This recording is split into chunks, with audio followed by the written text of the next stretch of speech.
श्रोतेहो, प्रश्न अनेक चिंता अनेक, उत्तराच्या शोधात असणारा समाज. प्रश्न शिक्षणाचे, प्रश्न पर्यावरणाचे, आरोग्याचे, संस्कृती जपण्याचे. तर प्रश्नांना भिडूया आणि अनुभवाच्या चिंतनातून उत्तरे शोधण्याचा प्रयत्न करूयात. चिंतनिका या कार्यक्रमातून माननीय श्रीयुत अमितजी कुलकर्णी यांच्याशी. तर ऐकूयात चिंतनिका हा कार्यक्रम.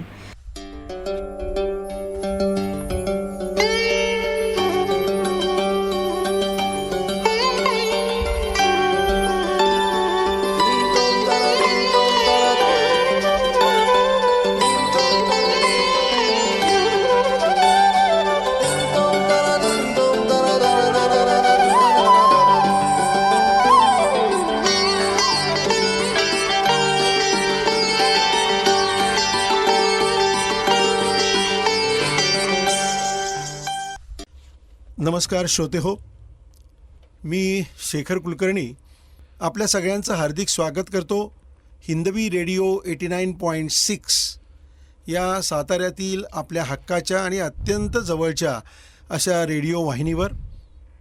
आज जागतिक महिला दिन.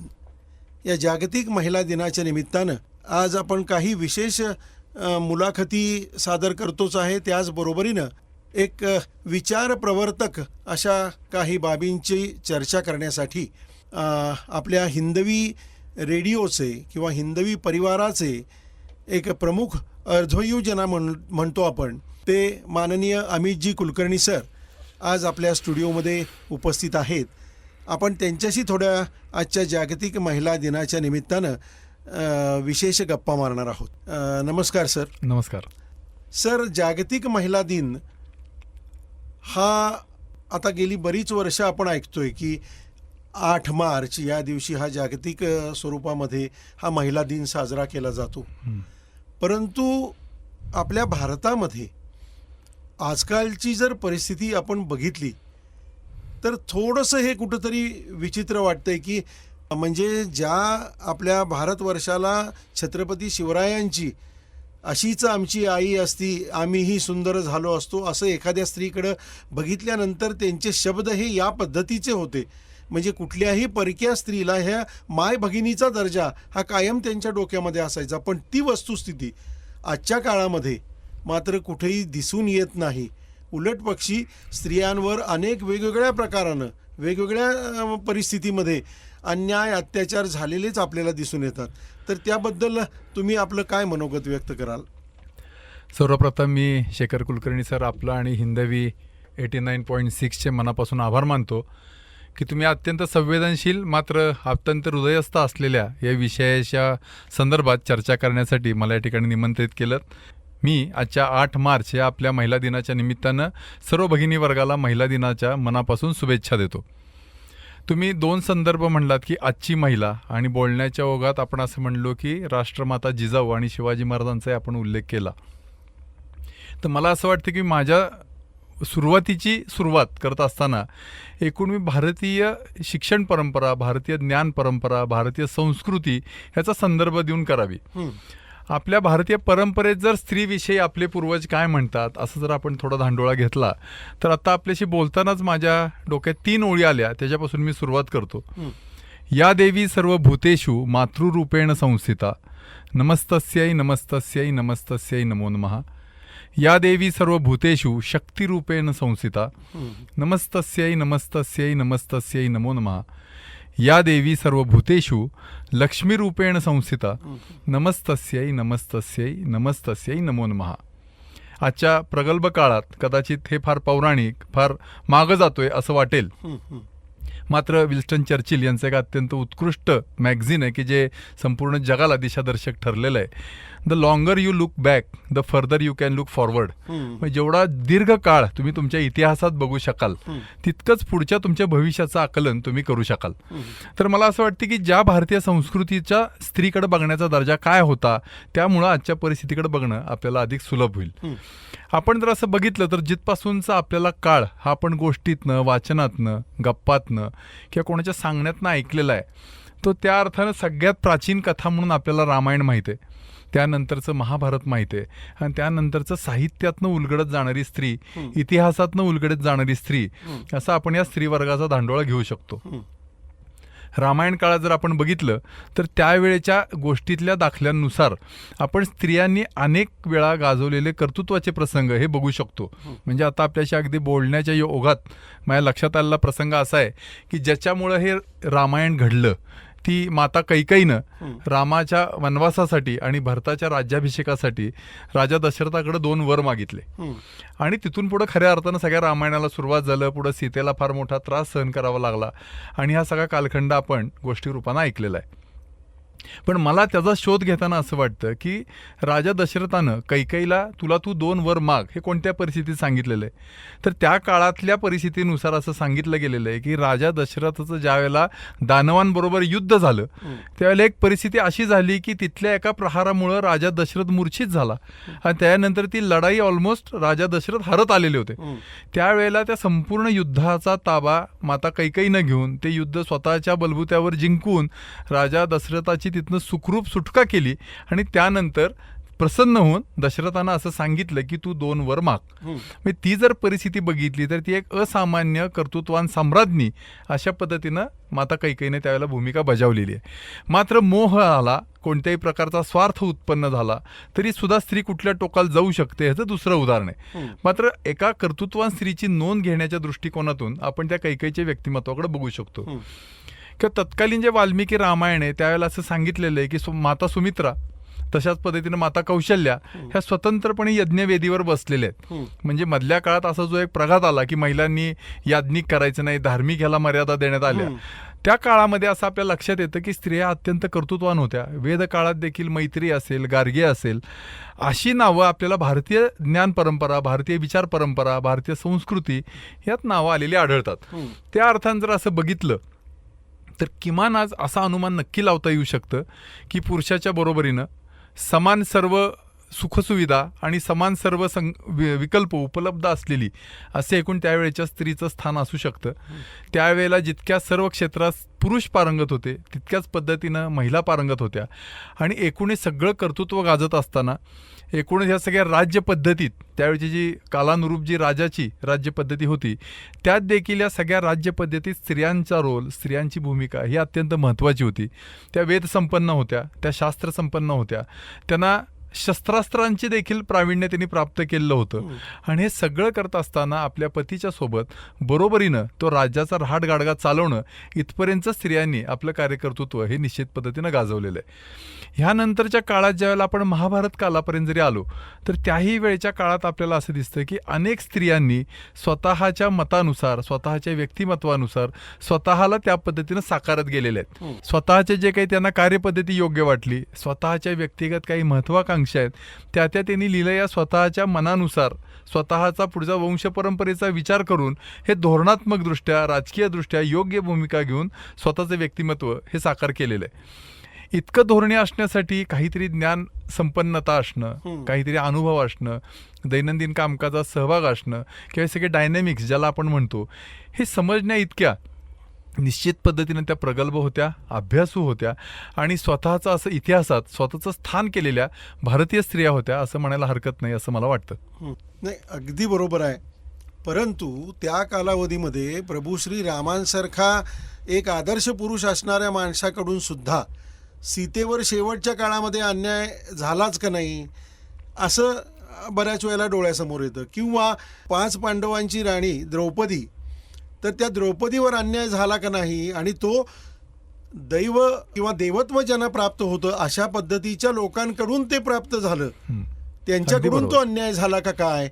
तर मग हा अन्याय कुठंतरी त्याचीच एक पुढच्या टप्प्याकडे आपण गेलो तर ती अलीकडची सामाजिक परिस्थिती जाणवतीये का आपल्याला. म्हणजे त्यातूनच बाहेर आलेलं काहीतरी आता अतिशय भीषण स्वरूपामध्ये समोर येतंय का, अच्छा. असं एक आपल्याला विचार वाटतोय. नाही, आपण म्हणताय ते अगदी बरोबर आहे की एका दृष्टिकोनात, म्हणजे आता आपण ज्याचा उल्लेख केला तो आधी माता सीताचा विषय आपण घेऊया. की आपण असं म्हणता की रामासारख्या ज्याला आपण एक आदर्श पुरुष मानतो, अशा व्यक्तिमत्वाकडनं त्या स्त्रीवर अन्याय झाला का, असं एक स्त्री आणि पुरुष या संदर्भानं आपण बघूया. तर मला असं वाटतं की जसं मी मागाच्या उदाहरणात तुम्हाला सांगितलं की माता कैकेयीचा मोह आणि स्वार्थ जागा झाला, पुत्रप्रेम जागा झालं आणि सगळं रामायण पुढचं अख्खं घडलेलं आहे. तो एक दोष असं म्हणून गृहीत धरू आणि पुढच्या टप्प्याकडे बघूया. तर त्या अर्थानं जर विचार केला तरी सुद्धा त्या प्रसंगानंतर जर आपण बघितलं तर रामायणात सर्वत्र आपल्याला एक आदर्श स्थिती आणि त्याग यालाच प्रामुख्यानं स्थान दिलं गेलं असं लक्षात येईल. एकूणच भारतीय परंपरेनुसार जर आपण बघितलं तर सगळ्यात महत्व हे त्यागाला आहे. श्रीमंती ही त्या त्यागातूनच मोजली जाते. माणसाचं मोठेपण हे त्यागातून मापलं जातं. माणसाचं त्या समाजातलं असलेलं स्थान हा त्यानं किती त्याग केलाय ह्यानुसारच आपण बघितलं जातं. त्यामुळे जरी राजा राम जरी असला तरी त्याचा गुरु वशिष्ठ हे भगवत परिधान केलेल्याच्या पायावर तो नतमस्तक होत असे. ह्याचा अर्थ वशिष्ठांचा त्याग मोठा, तिने सगळ्यातनं संन्यास घेतल्यामुळं त्यांचं स्थान वरचं राहिलेलं आहे. मग ते राम मोठे का वशिष्ठ अशा दृष्टीने न बघता त्या काळातलं परिमाण असं होतं की सर्वोच्च त्याग करणारी व्यक्ती ही महान होती. दुसरी गोष्ट अशी होती की तोपर्यंत जे काळ प्रगत आलेला होता त्यावेळेला समाजात आदर्श स्थितीनं राहणं आणि आदर्श निर्माण करणं हे राजतत्वाचं प्रमुख लक्षण आणि प्रमुख कर्तव्य हे मानलं जात होतं. प्रभू रामचंद्र यांनी ज्यासाठी हा वनवास घेतला त्यावेळेला राम असं सांगतात की मी ज्या रघुवंशाचा भाग आहे त्या रघुवंशाचा हा नियम आहे की माझा प्राण गेला तरी चालेल, मात्र मी दिलेल्या वचनासाठी मागं घेणार नाही. आता आजच्या काळाशी जर तुम्ही जर म्हणला तसं जर तुलना केली तर आजचं मुलं असं म्हणतील की तुम्ही दिला असेल शब्द, माझा काही त्यात संबंध नाही, तुम्ही जावं वनवासात, मी राज्य करतो. पण तो काळ ज्या काळाची आपण चर्चा करतोय हा आदर्शवत काळानं जगणं अशा त्या काळची प्रचलित पद्धती होती. त्याच पद्धतीनं प्रभू रामचंद्र वागलेत. दशरथांचा अंत झाला मात्र राम वनवासात गेलेले. त्यांना भरत आले. भरताला ज्यावेळेला कैकेयीने सांगितलं की आता तू राजा होणार आहेस त्यावेळेला भरतानं त्यागाची परिसीमा गाठलेली आपण बघतो. ज्यावेळेला लक्ष्मणांनी जायचं ठरवलं वनवासात त्यावेळेला उर्मिलेनं त्यागाची परिसीमा गाठलेली आपण बघतो. ज्यावेळेला रामाने जायचं ठरवलं त्या वेळच्या दिलेल्या वचनात की त्यावेळेला घेतलेला वर जो तिनं मागितलेला आहे कैकेयीनं त्यात सीतेला वनवास मागितलेला नाहीये, मात्र सीतेनं आपलं कर्तव्य म्हणून तो स्वीकारलेला आहे. म्हणजे परत एकदा आपण आदर्श आणि त्याग याचं मूर्तिमंत उदाहरण बघतो. ज्यावेळेला लक्ष्मणांनी जायचं ठरवलं त्यावेळेला त्याग आणि बंधुप्रेम याचा एक आदर्श आपण बघतो. तिथून पुढे गेल्यावर आपल्याला असं लक्षात येते की संपूर्ण 14 वर्षाच्या कालखंडात ज्यावेळेला युद्ध झाले ते देखील प्रभू रामचंद्रानं रावणाबरोबर केलेलं युद्ध हे अत्यंत नीतिमत्तेनं केलेलं आहे. आणि हे सगळं करत करत ज्या वेळेला सीता परत घेऊन आले आणि ज्या वेळेला एक आदर्श राजा म्हणून प्रभू रामचंद्र स्थापित झाले त्यावेळेला प्रभू रामचंद्रापुढे आलेल्या ह्या जी दुविधा होती त्यातनं हा घेतलेला निर्णय. मात्र त्यापूर्वी ज्यावेळेला रामानं लंका जिंकलेली आहे आणि त्यावेळेला बिभीषण रामाला अशी विनंती करतो की प्रभू तुम्ही ही सगळ्या लंकेवर विजय प्राप्त केलेला आहे आणि तुम्हीच या त्यावेळेच्या लंकेचे तुम्ही या लंकेचा राजा झाला पाहिजे, अधिपती झाला पाहिजे. त्यावेळेला राम 2 गोष्टींची त्याला जाणीव करून देतात. एक म्हणजे मी तुला वचन दिलेलं आहे की तुला मी याचा राजा करीन, आणि दुसरं की जननी जन्मभूमीश्च स्वर्गादपि गरीयसी, म्हणजे माझी आई आणि माझी मातृभूमी ही मला स्वर्गापेक्षा प्रिय आहे. ह्याचा अर्थ ज्या रामाचं आपल्या एकूण मातेविषयी मातृभूमीविषयी हे प्रेम असेल तो सहजासहजी आपल्या पत्नीवर अन्याय करेल किंवा आदर्श स्थितीपासून ढळेल असं निश्चित पद्धतीनं नाहीये. मात्र समजा त्या राज्याचं ज्याचं मी नेतृत्व करतोय त्याच्या प्रजेमध्ये तो फार अत्यंत आदर्श आणि पराकोटीचा आदर्श म्हणता येईल असा तो कालखंड आहे. तर माझ्या प्रजाजनांना माझ्या जर एखाद्या कृतीविषयी जर मनात आक्षेप असेल तर राजा किंवा त्या सगळ्या कुटुंबाचा प्रमुख म्हणजे त्याचं परिमार्जन करणं हे माझं कर्तव्य आहे या भावनेतनं प्रभू रामचंद्रांनी सीतेचा त्याग केलाय.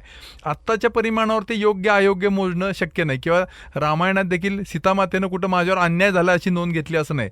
त्यांनीही त्यांचं पुढचं कर्तव्य मानून लवकुशांना जन्म देऊन आपलं संपूर्ण आयुष्य हे अत्यंत आदर्श पद्धतीने व्यतीत केलेलं आहे. पण कालानुरूप जोडत असताना 10,000 वर्षांपूर्वी घेतलेले निर्णय, त्यावेळीची परिस्थिती, त्यावेळीच्या समाजरूढी, आपण आत्ताच्या समाजरूढींच्या जर नंतरच्या काळातल्या मध्ययुगीन बघितल्या तर स्त्रीवर झालेले अनन्वित अत्याचार ह्या मानानं तिचा केलेला त्याग हे त्या दोन्हीची तुलनाच होऊ शकत नाही. इतके अन्याय अत्याचार पुढे स्त्रियांवर झालेले मधल्या काळात.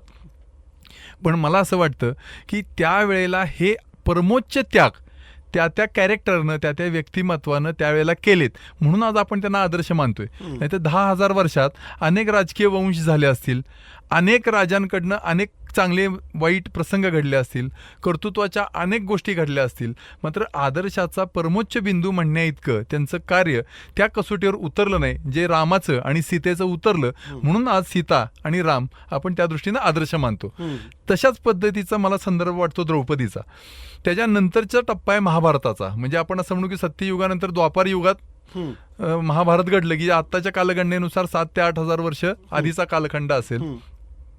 त्यानंतर विकसित होत गेलेली राजपद्धती, त्यानंतर झालेले राजकीय बदल, त्यानंतर झालेली सामाजिक स्थित्यंतरं, त्यानंतर आलेला सुखवस्तूपणा, त्यामुळे समाजात झालेले उत्पन्न झालेले दोष, ह्या सगळ्या गोष्टींचा कालखंड आहे हा महाभारताचा आहे. त्यामुळे जितकं एकमार्गी रामायण आपण वाचू शकतो तितकं सरळ सुटसुटीत महाभारत आपल्याला वाचता येत नाही. अत्यंत गुंतागुंतीचं आणि आजही जगात तशी सगळी व्यक्तिमत्व आपल्याला आढळतात किंवा आजच्या जगातली सगळी व्यक्तिमत्व महाभारतात आढळतात. इतकं साधर्म्य असावं असं 7,000 वर्षापूर्वीचं एक कथानक आहे. त्या अर्थानं महर्षी व्यासांचे किती वेळा पाय धुतले तरी देखील त्या ज्ञानी पुरुषाचं आपण हे करू शकत नाही, इतकं त्यांचं काम फार मोठं आहे. पण हे सगळं करत असताना नंतर जो काळ विकसित होत गेलाय त्यावेळेच्या राजकीय दृष्टिकोनातून आज आपण जे म्हणतो की समाज पद्धतीत होत जाणाऱ्या बदलांनुसार आज आपण ते अंगीकारायला सुरुवात केली. आज जर पृथ्वीचं आयुष्य बघितलं तर हजारो कोटी वर्षांचं पृथ्वीचं आयुष्य असं आपण म्हणतो. जी प्रजोत्पादनाची क्रिया समाजात आणि पृथ्वीवर नैसर्गिकदृष्ट्या घडत होती त्यासाठी आज IVF सारख्या आपण गोष्टी समाजात आलेल्या बघतो. त्याही वेळेला नियोग सारखे प्रयोग होते की ज्यातून पुढची संतती होणं आणि ते राज्य षटक चालू राहणं हा विषय त्यावेळेच्या कालपद्धतीनुसार योग्य आणि विशिद असं योग्य आणि त्या दृष्टीनं आवश्यक असा मानला गेलेला होता. तर त्या आवश्यक गोष्टींनुसार असलेल्या कालगणनेनुसार घडलेल्या काही ज्या घटना असतील आजही आपण असं बघतो की काही ठिकाणी त्या त्या प्रदेशात तशाच पद्धती जीवन पद्धती आजही कार्यान्वित आहे. मात्र दैनंदिन जसं समाज प्रगत होत गेला, कौटुंबिक स्थिती प्रगत होत गेली, स्त्रिया त्यांच्या समाजातल्या भूमिका, कुटुंबातलं स्थान ह्यानुसार प्रगत होत आपण एका टप्प्यावर असं आलो की एक कुटुंब आणि त्यानुसार होणारी वाटचाल. तर मला असं वाटतं की आजच्या संदर्भानं त्या प्रसंगांकडे बघण्यापेक्षा त्या कालखंडात जाऊन त्या परिप्रेक्ष्यातून जर त्या आपण प्रसंगाकडे बघू शकलो तर त्या त्या वेळेला त्या त्या स्त्रियांनी गाजवलेलं कर्तृत्व हे अधिक समर्पकपणे आणि योग्य न्याय देणारं या दृष्टिकोनातून आपण बघू शकतो. इव्हन ज्या ज्या वेळेला आपण महाभारतात द्रौपदीचं स्थान बघतो त्यावेळेला तिच्या इतकी असामान्य कर्तृत्ववान स्त्री ही महाभारतातल्या कुठल्याही प्रमुख पात्रापेक्षा ती निश्चित जास्त असं आपल्याला जाणवतं. म्हणजे माझ्या दृष्टीने जर मला विचाराल तर महाभारताचा नायक हा जसा आपण श्रीकृष्ण मानतो तसे त्या महाभारताची नायिका ही द्रौपदी आहे. आणि तिच्यावर अन्याय झाला याही पेक्षा आपल्या कर्तृत्वान पुरुषांच्यातलं पुरुषत्व जागं ठेवून न्याय व हक्कासाठी लढण्याचं जे सामर्थ्य होतं ते द्रौपदीच्या रूपानं पांडवांसोबत होतं असं मला वाटतं. अगदी बरोबर.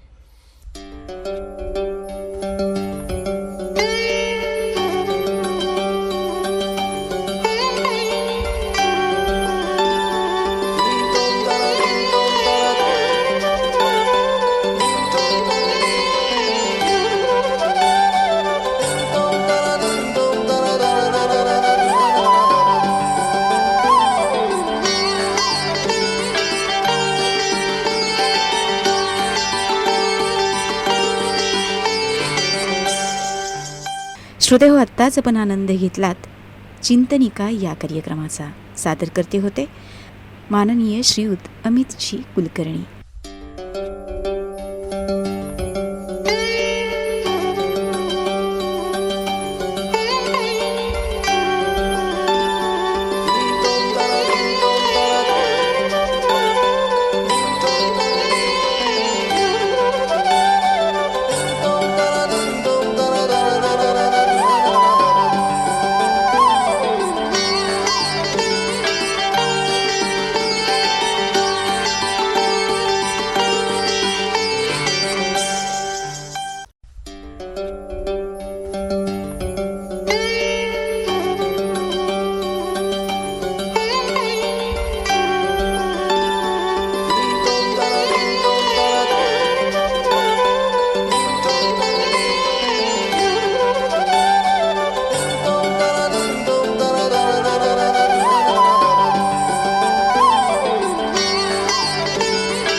श्रोतेहो, प्रश्न अनेक, चिंता अनेक, उत्तराच्या शोधात असणारा समाज, प्रश्न शिक्षणाचे, प्रश्न पर्यावरणाचे, आरोग्याचे, संस्कृती जपण्याचे. तर प्रश्नांना भिडूया आणि अनुभवाच्या चिंतनातून उत्तरे शोधण्याचा प्रयत्न करूयात. चिंतनिका या कार्यक्रमातून माननीय श्रीयुत अमितजी कुलकर्णी यांच्याशी. तर ऐकूयात चिंतनिका हा कार्यक्रम.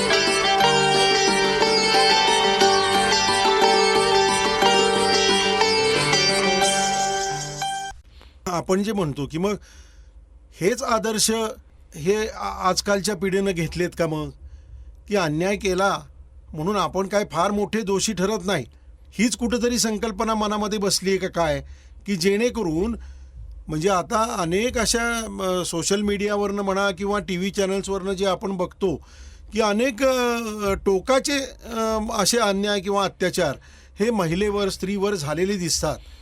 मग हे कुठनं आलं? कारण ही आपली संस्कृतीच नाही. असं असताना सुद्धा आज हे घडताना मात्र दिसतंय. हे कुठनं आलं नक्की, आणि याच्याबद्दल आपण काय सांगोपांग विचार करणं हे अत्यावश्यक आहे. म्हणजे आत्ताच्याच परिप्रेक्षात जर आपण जुन्या कालखंडाकडे बघितलं तर आज जेवढे स्त्रीवर अन्याय अत्याचार होत आहेत इतके आपल्या ह्या मी जे सांस्कृतिक इतिहास तुम्हाला सांगितला, रामायण महाभारत, इतके हीन दर्जाचे अन्याय त्याही काळात आपल्या लोकांनी स्त्रियांवर केलेले नाहीत. हे आपल्याला नक्की आढळून येतं. त्यावेळेचं त्यांचं असलेलं स्थान बरोबरीचं होतं. नंतरच्या काळात जे हजारो वर्षात भारतावर जे आक्रमण झाली त्यानंतर हे काही विकृती हे आपल्या समाज आणि समाजकार्य पद्धतीत नक्की निर्माण झालेले आहेत. आता त्याही दृष्टीनं असं आहे की हे सगळं होत असताना सुद्धा भारतीय संस्कृतीत फारसा फरक पडलेला नाहीये. म्हणजे कदाचित अशी स्थिती असेल की एखाद्या व्यक्तीनं अनेक स्त्रियांबरोबर विवाह करणं, मात्र त्यांचं स्थान हे पत्नीचंच दिलं गेलेलं आहे. असं इतर कोणतं स्थान त्या स्त्रीला देऊन आपल्या समाजानं त्यांना चुकीची वागणूक दिलेली नाही किंवा त्या नात्याचा गैरवापर करून स्वतःचं काहीतरी अयोग्य पद्धतीनं, अनैतिक पद्धतीनं काही साधन म्हणून तिला वापरलंय असं आपल्याला दिसून येत नाही भारतीय संस्कृतीत. मात्र नंतरच्या काळात स्त्री ह्या व्यक्तिमत्वाकडे वस्तू म्हणून जेव्हा बघायला सुरुवात झाली त्यानंतर तिचा गैरवापर होताना अधिक पद्धतीनं आढळला. आपल्याला नंतरच्या काळात म्हणजे फार मागं न राहता आपण थोडं शिवकालाकडे येऊया. जसं तुम्ही मगाशी म्हणला की शिवाजी महाराजांच्या कालखंडापर्यंत त्यांच्या अधिक 400-500 वर्षाचा आक्रमणाचा कालखंड आहे. पूर्ण भारतीय समाज व्यवस्थेची वाताहत होऊन अनेक अन्याय अत्याचाराची परिसीमा गाठलेली होती. आणि त्यावेळेला जर आपण इतिहासात डोकावून बघितलं तर सर्वात जास्त ज्याला अत्यंत आर्थिक लाभ देणारा व्यवसाय कुठला असेल तर परदेशात स्त्रियांची विक्री हा खरं त्या अर्थानं अत्यंत लुक्रेटिव्ह अशा पद्धतीचं एक फायनान्शियल मॉडेल ते झालेलं होतं. त्याही वेळेला परकीय सत्तांनी छत्रपती शिवाजी महाराजांवर ज्या वाटाघाटी झाल्या त्यावेळेला सांगितलंय की अशा प्रकारच्याही व्यापारात आपण सहभागी होऊ शकतो. मात्र स्वराज्याची निर्मिती करणारे छत्रपती शिवाजी महाराज यांच्यासाठी आपण आदर्श मानतो की ज्याचं एक अत्यंत सोपं उदाहरण तुम्ही दिलं की अशीच असती आई आमची सुंदर रूपमती, आम्ही झालो असतो सुंदर बदले छत्रपती. हे दाखला आपण देतो सगळेजण छत्रपतींचा महिमा सांगताना. मात्र इतिहासातल्या नोंदी अशा सांगतात की छत्रपती शिवाजी महाराजांनी शत्रूबरोबर सगळे वेगवेगळे तह केले असतील, वाटाघाटी केल्या असतील, मात्र माझ्या रयतेतली एकही स्त्रीचा व्यापार होणार नाही हे निक्षून छत्रपतींनी या परकीय सत्तांना सांगितलेलं आहे. हे छत्रपती शिवाजी महाराजांचं महत्त्व आहे आणि मला वाटतं ते त्यांचं स्थान आहे. आणि जे छत्रपती शिवाजी महाराज आपण घडले असं म्हणतो तर माझं स्वतःची धारणा आणि श्रद्धा अशी आहे की जर राजमाता जिजाऊ नसत्या तर छत्रपती शिवाजी महाराज घडलेच नसते. म्हणजे छत्रपती शिवाजी महाराज घडण्यामागं छत्रपती शिवाजी महाराज हे अभिषिक्त राजा होण्यामागं जेवढं छत्रपती शिवाजी महाराजांचं कर्तृत्व आहे त्यापेक्षा काकणभर जास्त हे राजमाता जिजाऊंची शिकवण, त्यांचे संस्कार, त्यांनी छत्रपती शिवाजी महाराजांनी दिला दृष्टिकोन, दिशादर्शन आणि संपूर्ण चांगल्या आणि वाईट प्रसंगात खंबीर आई म्हणून उभं राहिलेलं त्यांचं स्थान. यामुळं मला असं वाटतं की छत्रपती शिवाजी महाराज हा सगळा अनिष्ट कालखंड पूर्ण करून स्वतःला स्थापित करू शकले. अगदी बरोबर. नाही, परंतु त्याच्या नंतरच्या कालावधीमध्ये जर आपण बघितलं की छत्रपती शिवरायांचं राज्यकारभार संपल्यानंतर किंवा छत्रपती संभाजी महाराजांच्या नंतर जी मोगलाई अस्तित्वामध्ये आली किंवा त्यांचं राज्य सुरू झालं आणि त्या काळचे राजे रजवाडे त्यांचे भले मोठे जनानखाने, म्हणजे तुम्ही जसं मगाशी उल्लेख केला की स्त्री ही एक केवळ वस्तू आहे आणि ती वस्तू जशी आपण देवाणघेवाण करतो, खरेदी विक्री करतो, त्याच स्वरूपामध्ये ती पुढं जाऊन संस्कृती तयार झाली त्याची एक, आणि जी अनिष्ट संस्कृती म्हणतो, जी भारतीय संस्कृतीला छेद देणारी आहे. परंतु त्यानंतरच्या कालावधीमध्ये खूप मोठा कालावधी हा मोगलाईमध्ये गेला किंवा अशा परकीयांच्या आक्रमणामध्ये गेला किंवा काही ब्रिटिश सत्तेच्या ह्याच्यामध्ये गेला की त्यामध्ये सुद्धा स्त्रियांना ही उपभोग्य वस्तू अशाच पद्धतीचा दर्जा हा दिला जात होता. आणि मग तीच संस्कृती झिरपत कुठंतरी आजच्या काळाशी निगडीत होतीये का काय, आणि मग सोशल मीडियाच्या अनावश्यक वापरामुळं तेच कुठंतरी आजच्या तरुणाईकडं झुकतंय का काय, अशी एक शंका त्यामुळं प्रामुख्याने येते. नाही, पण जसं आता आपण म्हणलं अगदी योग्य आहे की छत्रपती शिवाजी महाराजांच्या काळानंतरही ऱ्हास आपल्याला बघायला मिळतो. मात्र शिवकालीन आणि उत्तरकालीन ह्या जरी स्त्रियांचा एकूण आपण कर्तृत्वाचा आलेख बघितला तरी असं लक्षात येते की छत्रपती शिवाजी महाराज आणि संभाजी महाराजांच्या असतानंतर देखील या भारतीय संस्कृतीत घडलेल्या स्वतःचं व्यक्तिमत्व साकारलेल्या स्त्रियांनीच हे राज्य टिकवलेलं आहे. म्हणजे महाराणी येसूबाईंनी छत्रपती संभाजी महाराजांच्या मागे हे राज्य शकट चालवण्याचा प्रयत्न केला. सुटून आल्यानंतर ही सगळी एकूण इथं राज्यकारभाराची देखरेख केलेली आहे. राजाराम महाराज इथून जाऊन जिंजीला गेले, त्यानंतर कोल्हापूरला आल्यावर त्या कोल्हापूरच्या महाराणी ताराराणी, ज्यांचं आता 350वर जयंती वर्ष चालू आहे, त्यांनी स्वतः लढा देऊन ते संस्थान टिकवून औरंगजेबाचा इथंच अंत होईपर्यंत मराठा साम्राज्य टिकवलं. तिथं कर्नाटकातल्या राणी चेन्नम्मा असतील, अशा अनेक स्त्रियांनी स्वतःची राज्य आपल्या नवऱ्याच्या माघारी सोबत पराभूत झालेला असताना, वध झालेला असताना किंवा लढाई त्याची हत्या झालेली असताना ही राज्य टिकवून स्वतःच्या कर्तृत्वाला कधी बाध येऊन दिलेला नाही, स्वतःला सिद्ध केलेलं आहे. अशाच पद्धतीने जर आपण पुढे गेलो तर 1857चं जे स्वातंत्र्य समर झालेलं आहे तिथं आलो तर आपल्या असं लक्षात येतं की त्या संपूर्ण स्वातंत्र्याचे समर झालेलं आहे त्यात पहिली ठणगी टाकणारी ही देखील रणरागिणी झाशीची राणी आपली. त्याच्या संपूर्ण 1857चे जे स्वातंत्र्य समर झालेलं आहे त्याची ठिणगी टाकणारी झाशीची राणी हीच त्याची प्रमुख ठरलेली आहे. मेरी झासी नाही दूंगी किंवा खूप लढी मर्दानी वो तो झासीवाली राणी थी, असा कर्तृत्व गाथा गाणे इतकी जिचं कर्तृत्व आहे त्या झाशीच्या राणीनं अगदी 1857च्या स्वातंत्र्य समरापर्यंत स्वतःचं कर्तृत्व गाजवलेलं आहे. मला असं वाटतं की तिथपर्यंत जो काही कारभार होता तो सर्वसाधारणपणे राजे राजवाडे यांच्या अस्तित्व असणं, त्यांनी आपापले भागांचं नियंत्रण करणं, परकीय सत्तांशी लढून आपली संस्कृती ही टिकवणं आणि राज्यकारभारी चालवणं, असा एक मोठा संघर्षाचा आणि संक्रमणाचा तो काळ होता. पण त्या काळात देखील ज्या स्त्रिया अशा पद्धतीने राज्य शासन चालवू शकतात, शस्त्रास्त्रांच्या सह स्वतःला सज्ज करू शकतात किंवा न्यायनिवाडे करतायत, तिथलं दैनंदिन राज्यकारभार बघतायत, त्या निश्चित पद्धतीनं असं कुठलं तरी त्यांना ज्ञान साधना ही करण्यात देण्यात येत होती आणि त्या प्रगल्भ होत्या. इथपर्यंतच्या टप्प्यावर आपण असं म्हणू शकतो असं मला वाटतं.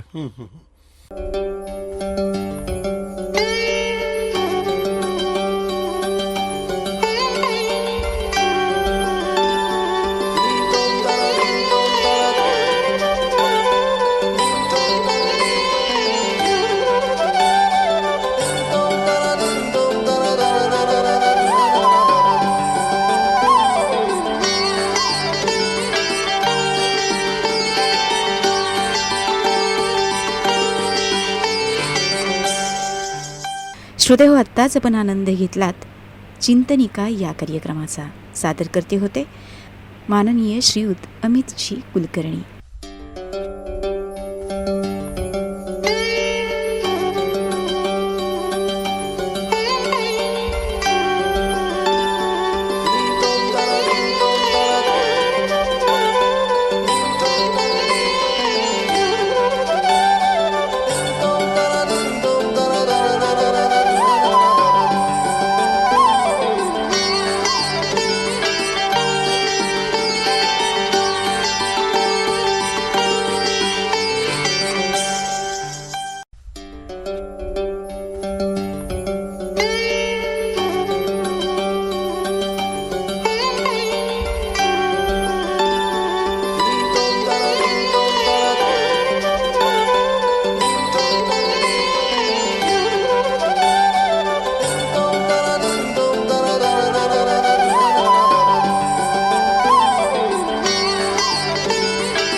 श्रोते हो, प्रश्न अनेक चिंता अनेक, उत्तराच्या शोधात असणारा समाज, प्रश्न शिक्षणाचे, प्रश्न पर्यावरणाचे, आरोग्याचे, संस्कृती जपण्याचे.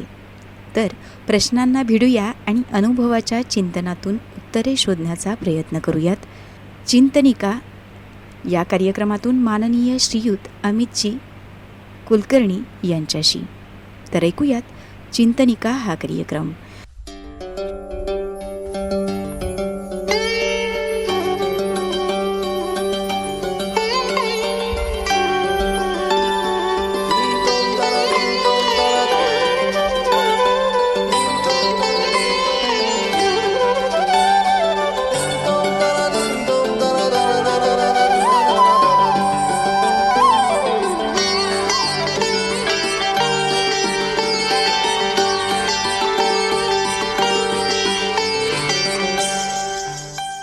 आता अलीकडच्या काळामध्ये जर आपण बघितलं तर अनेक आता हे लव जिहाद सारखे किंवा अशा स्वरूपाचे काहीतरी प्रसंग घडताना दिसत आहेत.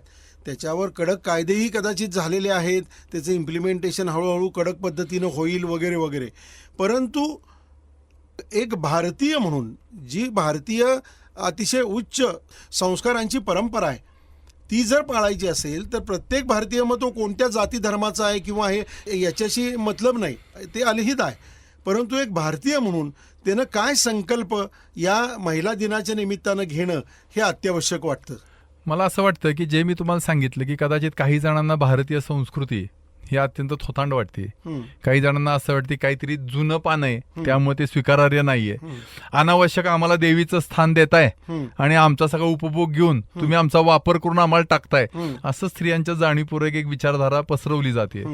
दुसरी गोष्ट अशी की मांडणी करताना एक करायची आणि त्या स्त्रियांना स्थान देत असताना दुय्यम द्यायचं, अशा पद्धतीनं आपण आज समाजात बदल होतो असं बघितलं.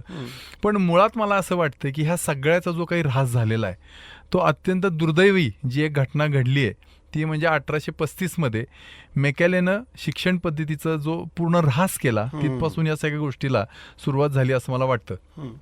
तिथपर्यंतच्या जर का गुरुकुलांचं आपण एकूण असलेलं अस्तित्व बघितलं तर आपल्याला भारत काय स्थितीत होता हे लक्षात येतं. आणि फार जुनं मी सांगत नाहीये, 190 वर्षापूर्वीचं सांगतोय. त्या काळात एकूण भारतात 4 सर्वे झाले आणि त्या झालेल्या सर्वेचे त्यावेळेचे जे प्रोव्हिन्सेस होते की त्यावेळेला कलकत्ता होता, इकडचा पंजाब प्रांत होता, इकडचा दक्षिण प्रांत होता, तिकडचा उत्तर प्रांत होता. अशा प्रांताच्या ह्याच्यात केल्यावर आपलं असं लक्षात येतं की त्यावेळेच्या संपूर्ण भारताची लिटरसी रेट, ज्याला सुशिक्षित असणं हे आपण म्हणतो, तो पंजाब प्रांताचा सगळ्यात कमी म्हणजे 96% होता. त्यानंतर उत्तर प्रांताचा जिथं आता बिहार उत्तर प्रदेश येते तिथं 98 वगैरे टक्के होता. इकड जो साऊथचा होता केरळ कर्नाटक महाराष्ट्र या भागातला लिटरसी रेट हा 100% होता आणि कलकत्त्याचाही त्याचबरोबरचा होता 100%. याचा अर्थ असा होतो रे की 190 वर्षापूर्वी आपण जो आपली लिटरसी रेट होता तो ऑलमोस्ट सरासरी 95 ते 100% होता असं म्हणूया. आणि ज्यावेळेला इंग्रज भारत सोडून गेले की आता नुकताच 1-2 वर्षापूर्वी जर बघितला तर असो 12.5-13% आला होता आणि आता आपण 18-20% आसपास असू. आज आपण आपल्याला सुशिक्षित म्हणायचं का हितपासनं हे प्रश्न निर्माण होतील. त्याही वेळेला आपल्या घरातल्या स्त्रीसाठी, आपल्या समाजातल्या त्या स्त्री तत्वासाठी स्वतःचं जीवाचं प्राणार्पण करणारे अशा पद्धतीचे जे लोक होती तीच लोक आता स्त्रीला दुय्यम स्थान देताना दिसतात असं तुमच्या आता मांडणीत आलं. तर मला असं वाटतं ह्या सगळ्याचं बीज हे शिक्षणात नाही.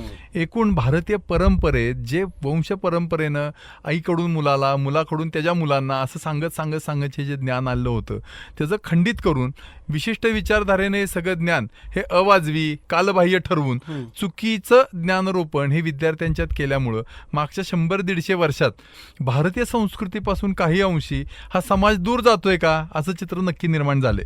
पण आपण जे काही विषय सांगितले की जे केरळच्या हायकोर्टानंच ती टर्म कॉइन केली आहे तर त्या विषयाचा हा आपण ज्या वेळेला उल्लेख करून पुढे जातो तर मला असं वाटतं की दोष द्यायचा त्या एकूण घटकाला आपण दोष देऊ कदाचित, पण आपल्या कुटुंबाची स्थिती, आपल्या घरात असलेली शिकवण, आपले संस्कार, आपल्याला पुढे या पिढीला कुठे घेऊन जायचंय हाही दृष्टिकोन आज समाज व्यवस्थेत जागा होऊन तशा पद्धतीचं ज्ञान हे प्रथम मुलांना आणि मग मुलींना दिलं पाहिजे. कारण स्त्रीचं रक्षण करणं हे पुरुषाचं आद्य कर्तव्य असलं पाहिजे. स्त्रीला प्राधान्य देणं हे पुरुषाचं कर्तव्य असलं पाहिजे.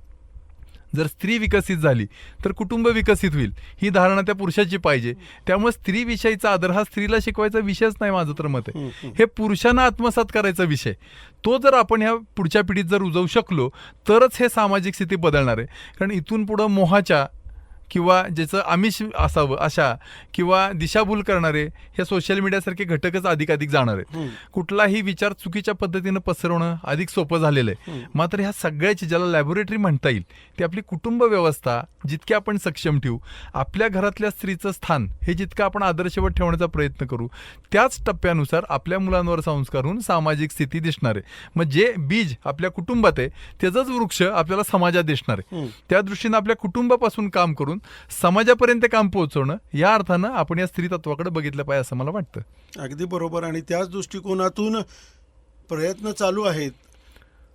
राष्ट्रीय स्वयंसेवक संघासारखी संस्था जी आहे की ज्यांना आदर्श भारत, आदर्श नागरिक, आदर्श माणूस घडवायचा आहे, त्यांनी पंचपरिवर्तनाची ही चळवळ संपूर्ण भारतामध्ये सुरू केलेली आहे. त्यामधला एक महत्त्वाचा घटक आहे कुटुंब प्रबोधन आणि सामाजिक समरसता. अशा काही विषयांना धरून आपण आत्ता बोलताय त्याप्रमाणे एक एक कुटुंब जेव्हा या बाबतीमध्ये साक्षर होईल, या बाबतीमध्ये पॉझिटिव्ह विचार करायला सुरुवात करेल, तेव्हा ते एक आदर्श कुटुंब बनेल.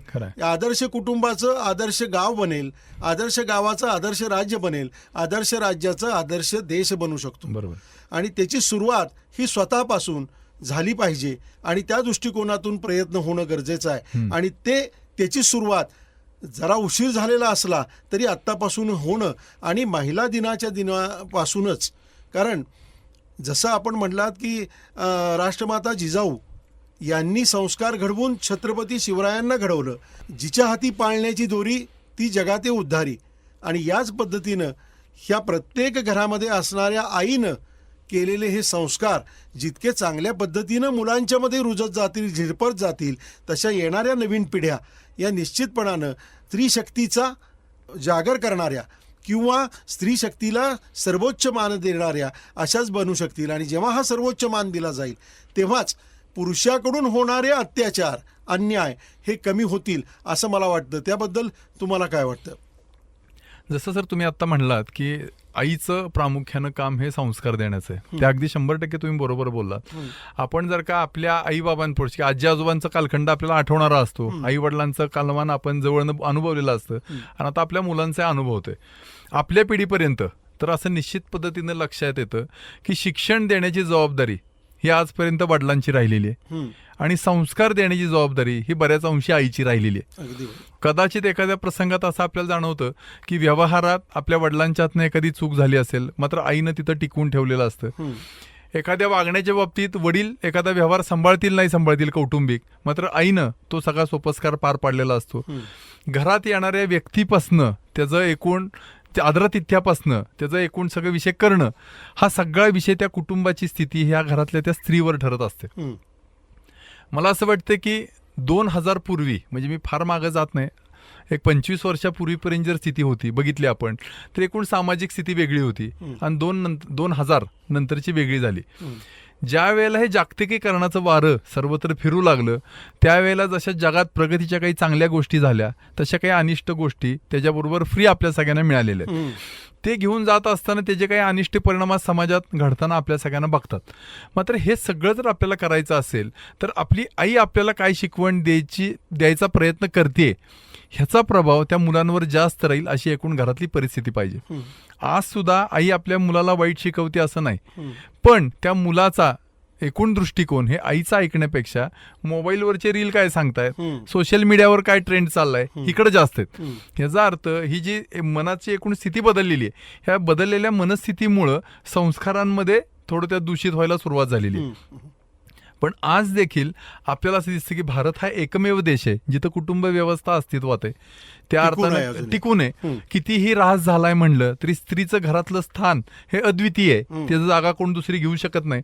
आणि त्या पद्धतीनं ती आपलं कुटुंब घडवण्यात एक महत्वाची भूमिका आज बजावते. आज जर आपण असं बघितलं तर लक्षात येतं की आई मुलाला घेऊन तू असं जगात वागलं पाहिजेस असं सांगत नसती, पण आई आपल्याला जी व्हिजन देते त्यातनं ते मूल कसं घडतंय हे ठरत असतं.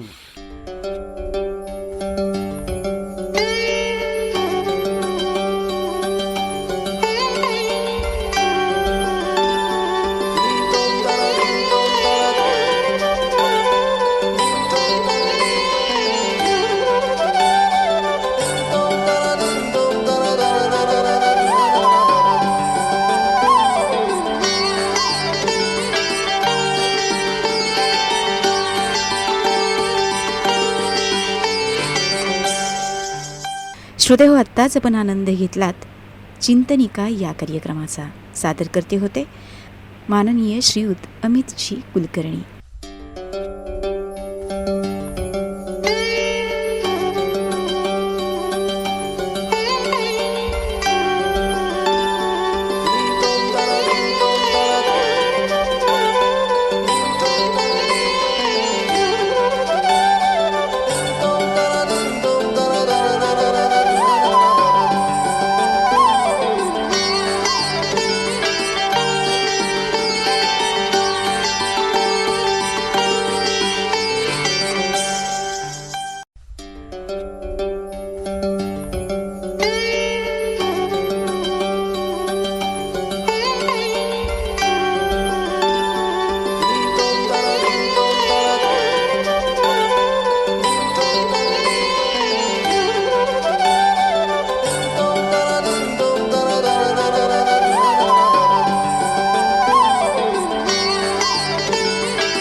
श्रोते हो, प्रश्न अनेक, चिंता अनेक, उत्तराच्या शोधात असणारा समाज.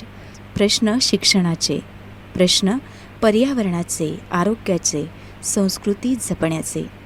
तर प्रश्नांना भिडूया आणि अनुभवाच्या चिंतनातून उत्तरे शोधण्याचा प्रयत्न करूयात. चिंतनिका या कार्यक्रमातून माननीय श्रीयुत अमितजी कुलकर्णी यांच्याशी. तर ऐकूयात चिंतनिका हा कार्यक्रम.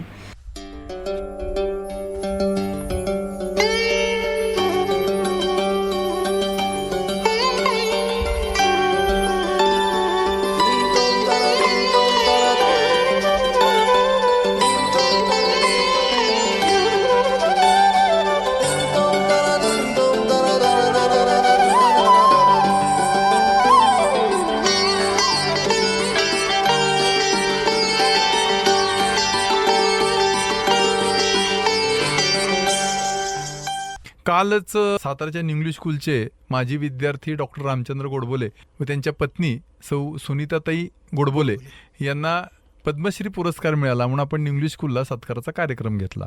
डॉक्टर स्वतः छत्तीसगडला जे बस्तर तालुका आहे ते दंतेवाडा हा अत्यंत नक्षलाईट एरियात एकूण सगळं वैद्यकीय काम त्यांचं चालवतात, समाज प्रबोधनात चालवतात, अंधश्रद्धेविरुद्ध चालवतात, व्यसनाधीनतेपासून दूर आणण्यासाठी चालवतात आणि त्यांच्या बरोबरीने शाळा चालवण्याचं वगैरे काम सुनीताताई करतात.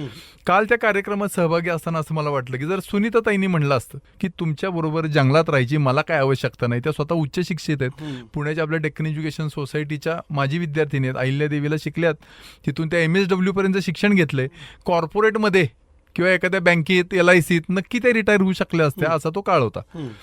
पण जे मी तुम्हाला मगाशी रामायण महाभारताचं उदाहरण दिलं, आज कदाचित लौकिकदृष्ट्या आर्थिक संपत्ती गोडबोले कुटुंबियांकडे नसेल, पण माझ्या दृष्टीनं गोडबोले कुटुंबियांइतकं श्रीमंत आज जगात कोण नाही. कारण केंद्र शासनानं किंबहुना सत्ताधिकाऱ्यांनी कामाची नोंद घेऊन सर्वोच्च पदवी बहाल करणं पद्मश्रीसारखी हे त्यांच्या एकूणच कामाच्या उंचीचा आपल्याला आलेख दाखवत असतं. मग माझ्या डोळ्यासमोर काल सुनीताताई हल्ल्या नाहीत अशासाठी की जर तिनं ठरवलं असतं माझ्याही काही महत्वाकांक्षा आहेत, माझी काही स्वप्न आहेत, मलाही सुखसोयी जगायचंय, आज अस्वल हल्ला करेल का वाघ हल्ला करेल ही स्थिती असताना त्या जंगलात राहून मुलींना घडवणं, त्यांना त्यांच्या कुटुंबियांना व्यसनाधीनतेपासून दूर आणणं अशा पद्धतीचं काम करणारी समाज हे आजही ते वनवासी कल्याण आश्रम या संघाच्या एका आयामाबरोबरच काम करतायत आणि त्यांनी स्वतःला या सगळ्या विषयातनं घडवलेले.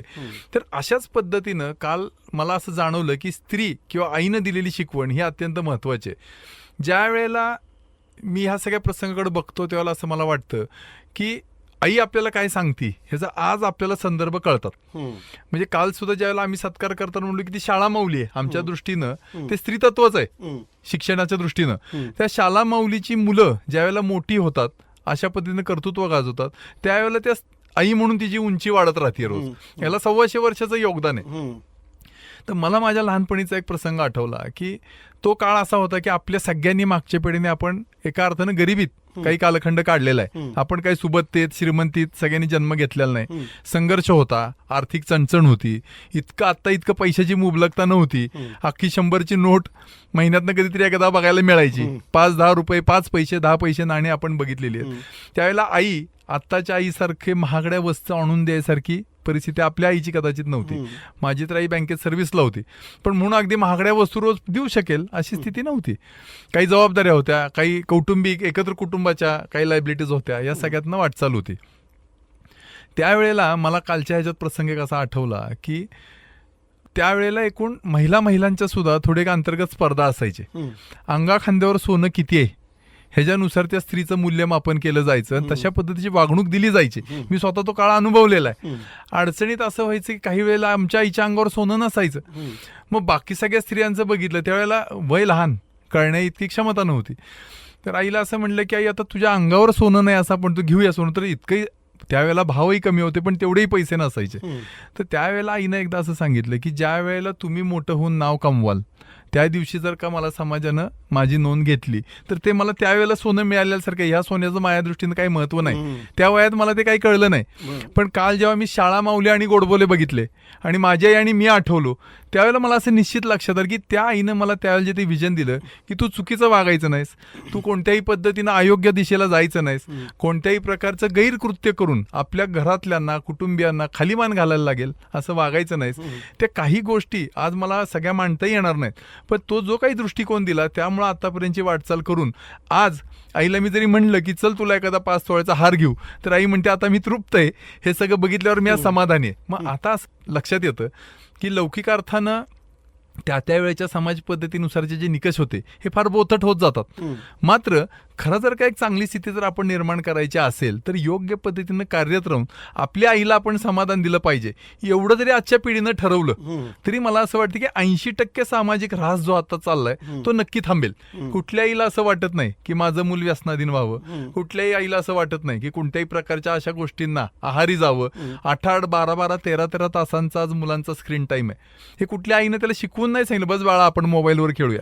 पण ह्या सगळ्या गोष्टींच्या मोहात पडत असताना माझ्या आईला काय वाटेल हे मी केलं तर, एवढं जरी भान त्या मुलांनी ठेवलं तरी मला वाटतं तुम्ही जे प्रश्न सामाजिक दृष्ट्या सांगितले त्याच्यावरती बऱ्यापैकी मार्ग निघेल. आणि परत या सगळ्याचा गाभा हा कुटुंब व्यवस्था आहे. त्यामुळं जसं स्वातंत्र्याला 70-75 वर्ष होऊन देखील जर एखाद्या देशाच्या पंतप्रधानांना लाल किल्ल्यावरून राष्ट्रीय कार्यक्रमात सार्वजनिक ठिकाणी संडासला बसू नका हे सांगायला लागत असेल, हे जितकं दुर्दैवी आहे. एवढं सुद्धा आपण 75 वर्षात पुढे आलेलो नव्हतो. तसं आज शताब्दी असेल संघाची पण 80 वर्षात कुटुंब व्यवस्था ऑलमोस्ट कोसळ्याच्या टोकावर येऊन थांबतीये. हा चिंतेची बाब आहे. म्हणून संघासारख्या या सामाजिक संस्थेला हा विषय हातात घ्यावा लागला. मला असं वाटतं की एक्सटर्नली प्रत्येकजण आपापला प्रयत्न करेल, मात्र आपण आपलं घर आपलं अंगण व्यवस्थित ठेवणं ही आपल्या सगळ्यांची जबाबदारी आहे. त्या अर्थानं आपली कुटुंब व्यवस्था व्यवस्थित टिकवून आपल्या घरात आपण आपल्या स्त्रीला स्थान काय देतो हे अत्यंत महत्त्वाचं आहे. प्रत्येक वेळेला फार काहीतरी मोठं केलं पाहिजे असं त्या आईची, बहिणीची किंवा समाजातल्या स्त्रियांची अपेक्षा नसती. आता मी माझ्या जवळजवळ 5 ते 7 हजार मुलं शाळेच्या निमित्तानं वेगवेगळ्या या सगळ्या संपर्कात येत असतात. कुठेतरी असं बोलताना मी त्यांना मांडलं की दरवेळेला कुणीतरी गुंड एखाद्या स्त्रीवर हल्ला करेल, मग तुम्ही तिला त्याच्यापासून वाचवाल आणि मग तुम्ही कोणतरी महान ठराल, हा फार आदर्श स्थिती झाली. असं काय 5,000च्या 5,000 मुलांच्या आयुष्यात हे प्रसंग येत नाहीत. मात्र छोट्या छोट्या प्रसंगातनं आपण आपल्या आईविषयी, बहिणीविषयी, समाजातल्या स्त्रियांविषयी कृतज्ञता दाखवू शकतो का याचा आपण विचार केला पाहिजे. उदाहरणार्थ तुम्ही सार्वजनिक ठिकाणी एखाद्या ठिकाणी प्रवास करताय तर कुठेतरी तुम्ही उठून त्या स्त्रीला बसायला जागा दिलीत का? आहे नाही, तुम्हाला जागा मिळाली आहे, तुमचा प्रवास सुकर होऊ शकतो. मात्र मी उठीन का तर त्या काकू उभ्या आहेत, ती ताई उभी आहे, ती बसली पाहिजे. हे मला वाटतं हा स्त्रीविषयीचा आदर्श आहे. दुसरं सगळ्यात महत्त्वाचं, आई तुम्हाला अन्न पाणी सगळं करून तुमच्या हाल अपेष्टा सोचते, काहीतरी तुम्ही तुमच्या आईला न मागता ग्लासभर पाणी द्याल का? तुम्हाला येत असेल तर अर्धा कप चहा तुम्ही तुमच्या आईला बनवून द्याल का? हा माझ्या दृष्टीने घेतलेली नोंद आहे. अगदी सोपं उदाहरण आहे. मी हे उदाहरण सांगताना मुलं हसतात, पण आपण ज्या वेळेला सार्वजनिक ठिकाणी किंवा आपल्या कौटुंबिक ठिकाणी जेव्हा टॉयलेटला जातो तेव्हा त्यावर 2 फ्लॅप असतात. पहिला फ्लॅप उचलून तुम्ही त्याचा युरिनलचा वापर करता का? तो जर उचलत असाल तर मी मानतो तुम्ही त्या स्त्रीविषयी आदर ठेवताय, आणि नसेल तर तुमच्याविषयी तिची दखल घेण्यासारखी परिस्थिती नाही. इथपर्यंत जर आपण ह्या मुलांच्यात विचार रुजवू शकलो तर मला असं वाटतं की उद्या कोणताही मुलगा कोणत्याही स्त्रीकडं, मुलीकडं बघताना एका आदरयुक्त नजरेनं बघेल आणि त्याच्या मनात तरच त्या स्त्री तत्वाचं स्थान निर्माण होईल असं मला वाटतं. अरे वा, खूप छान माहिती दिली सर. आज महिला दिनाच्या निमित्तानं अशाच काही विषयांचा उहापोह होणं गरजेचं होतं की जेणेकरून केवळ एकच दिवस आणि तो त्यांचा उत्सव किंवा तो सेलिब्रेट करणे की तो इव्हेंट सेलिब्रेट करणे असं करण्यापेक्षा दैनंदिन जीवनामध्ये रोजच्या रोज हा उत्सव आपण मनामध्ये का साजरा करू नये, आपल्या घरामध्ये का साजरा करू नये. आणि एक आदर्श नागरिक, आदर्श मुलगा, तुम्ही आत्ता फार छान म्हणलात की मी अमुक एक गोष्ट केल्यामुळं माझ्या आईला काय वाटेल, हा विचार पहिल्यांदा जर जो माणूस करेल तो माणूस नक्कीच आदर्श नागरिक बनू शकेल. अगदी खरं आहे. आणि त्या दृष्टिकोनातून आजच्या दिवसाची सुरुवात ही ह्या अशा विचारातून व्हावी आणि त्या दृष्टिकोनातून आपण ह्या गप्पा मारत होतो. नक्की. आज आपण स्टुडिओमध्ये आलात वेळात वेळ काढून, त्याबद्दल मी हिंदवी परिवाराच्या वतीनं तुमचे अध्यक्ष म्हणून पुन्हा एकदा मनपूर्वक आभार नाही, मानतो. आभार मानण्यापूर्वी मी निश्चित पद्धतीने एक गोष्ट इथं मान्य करू इच्छितो की आज मी आता वयाच्या 50च्या टप्प्यापर्यंत आलेलो आहे आणि गेले 25 वर्ष मी सामाजिकदृष्ट्या काही ना काहीतरी स्थानावर आहे, कोणत्या ना कोणत्या पदावर कार्यरत करतोय. मात्र माझ्या एकूण या सगळ्या वाटचालीत स्त्रीतत्वाचा माझ्या यशात फार मोठा वाटा आहे. मग ती माझी आई असेल, बहिणीच्या रूपानं असलेल्या महिला असतील किंवा माझ्यासोबत माझ्या कुटुंबातल्या घटक म्हणून काम करणाऱ्या ह्या सगळ्या शिक्षिका असतील. प्रामुख्याने मी शिक्षण क्षेत्रात असल्यामुळं माझ्याकडे जवळजवळ 70 ते 80% कार्यरत असलेला जो शिक्षक वर्ग आहे हा महिला आहेत. पण मला असं सातत्यानं जाणवतं की एखादा पुरुष जितक्या तन्मयतेनं हे काम पार पाडणार नाही, जितक्या सिन्सिअरली करणार नाही, इतक्या सगळ्या भगिनी अत्यंत मनापासून हे सगळं काम पार पाडतात. ते करत असताना एक आपलेपणा असतो. ज्या पद्धतीने ती कुटुंब सावरती तसं ते समोरचं मूल माझं आहे असं समजून त्याला घडवण्यामागं ते स्वतः कृतिशील असतात. आणि हे सगळं करत असताना त्या बाळाला, त्या विद्यार्थ्याला, ह्या माझ्या मुलाला, माझ्या मुलीला त्याच्या आयुष्यातले कोणते चांगले विकल्प मी उपलब्ध करून देऊ शकते यासाठी त्या सातत्यानं प्रयत्नरत असतात. आज न्यू इंग्लिश स्कूल असेल, हिंदवी पब्लिक स्कूल असेल, माझी नवीन मराठी शाळा असेल किंवा बालक मंदिर असेल, ही दातार शेंदुरे असेल, इथलं प्रामुख्याने सगळी नेतृत्व ही महिलाच नेतृत्व करतायत. कार्यरत असलेल्या शिक्षिका ह्या प्रामुख्याने महिला अधिक आहेत. पण आज ह्या सगळ्या शाळा, अशा सगळ्या शाळांची बरीचशा स्थिती आहे. इंग्रजी माध्यमाच्या इतर शाळा असतील, इतर मराठी माध्यमाच्या असतील, बऱ्याच अंशी स्त्रिया कार्यरत आहेत. त्यामुळे मला असं वाटतं की बऱ्यापैकी शिक्षण क्षेत्रात आज जे एक आशेचा किरण आहे ह्याचं कारण असे की त्यांनी हा सगळा विषय हातात घेतला आहे. मुळात स्त्री ही निर्मितीचं एक स्रोत असल्यामुळं ती जे घडवेल ते अत्यंत उत्तम पद्धतीचं, उत्तम दर्जाचं घडवते हा तिचा स्थायी भाव आहे. त्यामुळे सगळी पुढची पिढी साकारत असताना जशी घरात आई साकारते तशा आमच्या सगळ्या शिक्षिका भगिनी साकारतात. त्यामुळे तुम्ही आभार मानत असता मला आधी त्यांच्याविषयी ऋण व्यक्त केलं पाहिजे. त्यांच्याविषयी मी कृतज्ञता व्यक्त करतो की आज आम्ही काय करतो ह्यापेक्षा समाज घडवण्यात त्यांचं फार मोठं योगदान आहे. या सर्वांविषयी मी मनापासून कृतज्ञता व्यक्त करतो. आज सुद्धा आपण रेडिओ स्टेशनला बघितलं तर अजिताताई असतील, गायत्रीताई असतील, ह्या सगळ्या जणी येणाऱ्या काही महिला शिक्षिका आहेत आपल्या, त्या सगळ्यांनी मिळून हा रेडिओ ऑन केला म्हणून आपण चांगल्या पद्धतीने करू शकतोय. ह्या सर्व महिला भगिनींविषयी मनापासून कृतज्ञता व्यक्त करतो. त्यांना आजच्या महिला दिनाच्या मनापासून शुभेच्छा देतो आणि अशा अपेक्षा व्यक्त करतो समाजाकडून की महिला दिन हा महिला दिनापुरता मर्यादित न राहता महिला पर्व हे येणं अत्यंत गरजेचं आहे, ज्यासाठी आपण सगळेजण कटिबद्ध राहूया. धन्यवाद. धन्यवाद सर.